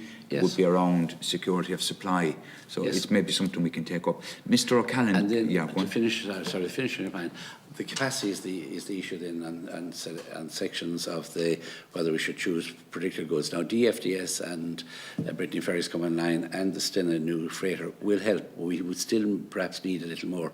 There is big fear amongst hauliers that are going with all sorts of fresh produce, meat, chicken, poultry, that they won't get a booking and are finding. David here will tell you. Is that a booking now? Is that a booking to Europe or to Landbridge? Europe or to Europe. And do you believe at this moment in time that there's sufficient capacity on the European routes, David? At the moment, no, not until the FDS and comes online in January. There is not enough. If the FDS, as they are coming online, as Mr. Coffey has confirmed here today, in early January, is it the 3rd or the 4th, Mr. Coffey? Second. We're launching the service on the 2nd of January. The first service. There'll be 2 services out of Ireland on the Saturday the 2nd, and 1 out of Dunkirk again on the evening of the Saturday the 2nd. In terms of capacity, we can echo what Eugene Drennan and what Mr. McArdle is saying there. The capacity wise at the moment, we are finding a lot of capacity, a lot of pre-bookings at the moment. And I suppose looking with the services that we have, the schedule that we have identified at the moment, that the capacity will be outstripped possibly quite early. To that end, context, Mr. Coffey, do you expect when you start the route to Dunkirk from Rosslare on the 2nd of January, your ferry will be full? We're quite confident. Yes, all the ferries will be full in not just the eastbound, but also westbound. The number of bookings at the moment are significant. And could you put additional ferry capacity on that basis? That we kind of have to monitor just at the moment, because of course it's very hard just to kind of see the full post-Brexit reaction. It'll help if we knew what the UK and Europe are going to decide to do. So look at because as Eugene Drennan had said, there's a lot of overstocking in terms of a lot of companies who are bringing in a lot of loads now at the moment. So we need to be cautious that we don't get a false number. And that, yes, pre-bookings might look good at the moment, but we just have to maybe monitor and see. So we're going to monitor it in the first couple of weeks of January, and we'll see from there.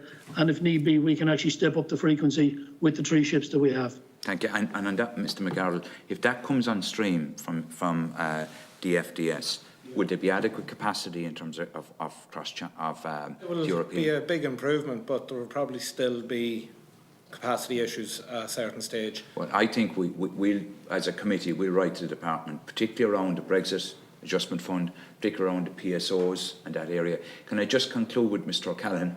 Mr. O'Callaghan, I'm very excited about the fact it's coming out, more particularly that it can happen, more particularly it's coming out of Shannon, obviously, locally. How quickly could it be up and running, and what's the logistics, and where would the costs come in? Obviously, for models to work, in my view, they must be simple. So if you identify the cost, once the model is relatively straightforward, in my experience, if we're talking Shannon, the infrastructure is in Shannon at the moment to be able to handle 2 747 freighters per day. Okay, and we also have to look at the import model to come back in, but normally our import model is 24 to 36 hours behind our exports, in that everybody is exporting from all over the world on a Friday and Saturday.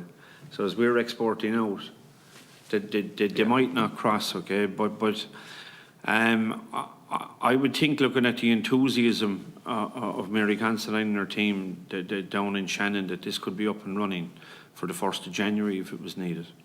And I believe the aircraft could potentially be sourced.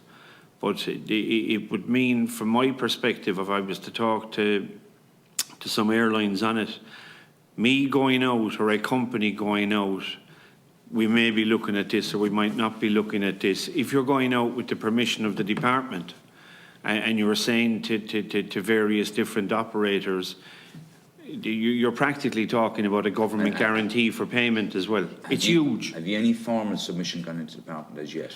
Only the document that I gave out there today, and they also got the original document. So have you a formal submission in there? Have you got any correspondence back from the department on it? No, I haven't. So we might once again follow up with the department on that basis to see where it's at. I wrote to Fintan Toy by email, and I copied Liam Keogh. Yeah. And I advised them just that I was coming here today.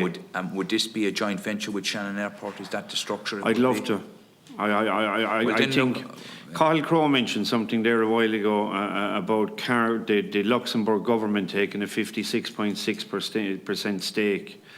If a joint venture could be done through something controlled by the government, we know how to drive it. Well, then we'll follow up to see where your application is, and we'll communicate back. Can Fantastic. I move on? Deputy O'Rourke? We have to conclude here by 1:32. So 1:30. So we have about both people in, maybe we've about 5.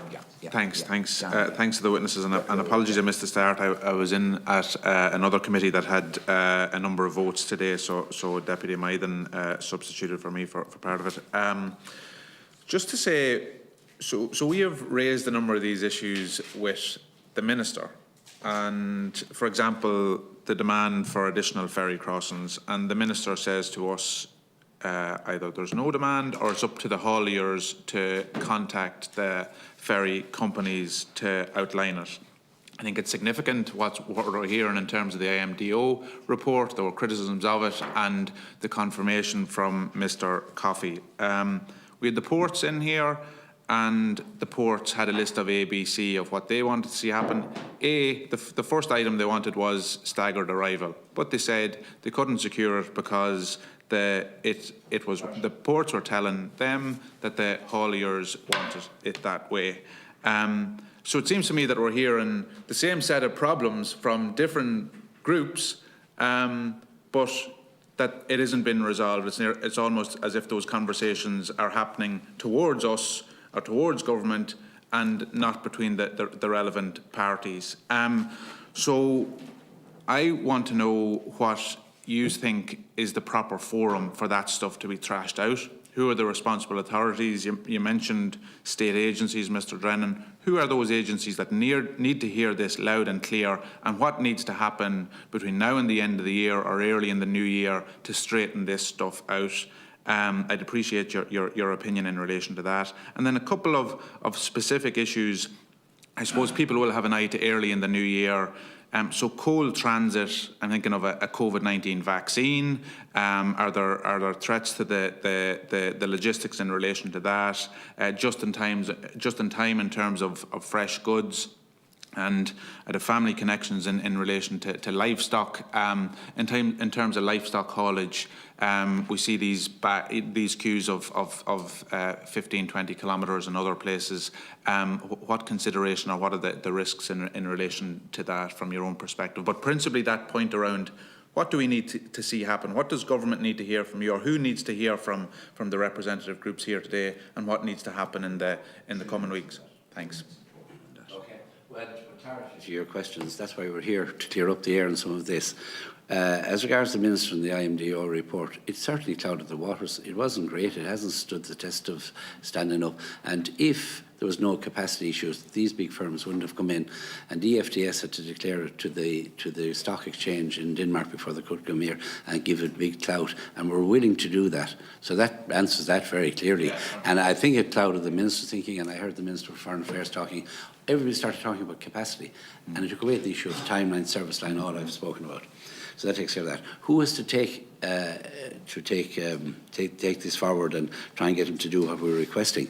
Well, in the setup of the Dublin Port Authority, I'm not aware or knowledgeable on what the legalities are there between state and the semi-state. But it is a semi-state body, it's owned by the state of Ireland. So my goodness, these are private companies and they're not even flagged in this country. And the trade between Ireland and England of the two ferry companies that should have been here to answer today, they have a captive audience of 1 million crossings of freight alone. Now, to talk of tourism and tourism cars, they have a very good business coming, going to Ireland.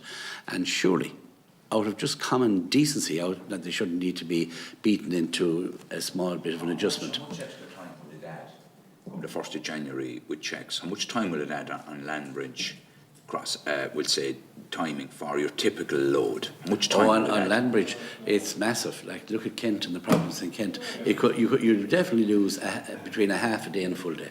Okay. It's massive. Is there anyone else you wanted to answer? Yeah, he asked me two other things there. Yeah, to address on the vaccines. Yes, there is capacity in Ireland taking the vaccines. The equipment is there. There's people who have all the regulatory requirements and have the equipment to do it for sure. And as regards foodstuffs or medicines, perhaps if we see some issue there, I don't foresee it, but it could be identified as medicine, and then all bodies carrying, both the shipping company knows, have to perk up, and as the gentleman from Brittany Ferries said, that may have to be identified and prioritised. But as of now, hopefully we won't need that. Oh, livestock, I beg your pardon. Yeah, on the livestock issue, there will be, of course, more regulation now, there will be more declaration, and that is why Rosslare should be open. It's one of the chosen ports of the export, and, you know, again, it's livestock, and coming to see you when we'll open up after a 2-hour break, or coming out to see you when we're ready, is not good enough. It's so vital to this country, and the timeline again for moving it and the resting of the animals, and to get to the layerages. The layerages for animals are set at the timeline of the journey of the truck in the different countries, and there is it's adhered to very closely, and that, okay? Does that answer you? Conscious of time, minute. As politicians, I think all of us here should be very concerned about the cost of this to the consumer. And I just want to ask Mr. Drennan, would you be concerned if there is no Brexit Fund or PSO, call it what you like, the cost of going from the land bridge to a direct service it's huge, really? Nobody has discussed it, but if government don't put that in place, are you concerned that there will be a slight decrease in the products that we carry in and out of the country because of cost? Will we lose market share effectively? Cost always comes into it. You know, it will get there later on if it doesn't immediately. And I would be concerned because really we should be attracting at least one more service, I think, here. Sicily. How much do you believe it will add to the cost of a load? Will it be prohibitive? In a percentage-wise, it's going to add at least another third, and maybe closer to 50%. And will the cost be? Would we be in danger of losing market share and competitiveness? Oh, of course. If you're not on the continent and able to supply what you've said you do in a timely manner, they don't care about Brexit. And this is Ireland Inc. And just Ireland Inc. chair, that's where we need to be at. And just one thing I'd like to take cognizance of: the island of Sicily, small island just off the toe of Sicily, short distance, it has 7 ferry lines going in and out of it. You know, it has big connectivity. Then in summary, and we're caught in time to be out here in a minute. We will write to the department around the whole Brexit Fund and the PSO and about capacity. I want to thank the 2 ferry companies. I want to wish DKDS all the best with their new route in Dunkirk. It's DFDS. I also want to thank Mr. Matto from Brittany Ferries. I want to thank Mr. Drennan and Mr. McArdle from Irish Road Haulage Association, and also Mr. O'Callaghan and Mr. Regan and his colleagues from the Cargo Logistics.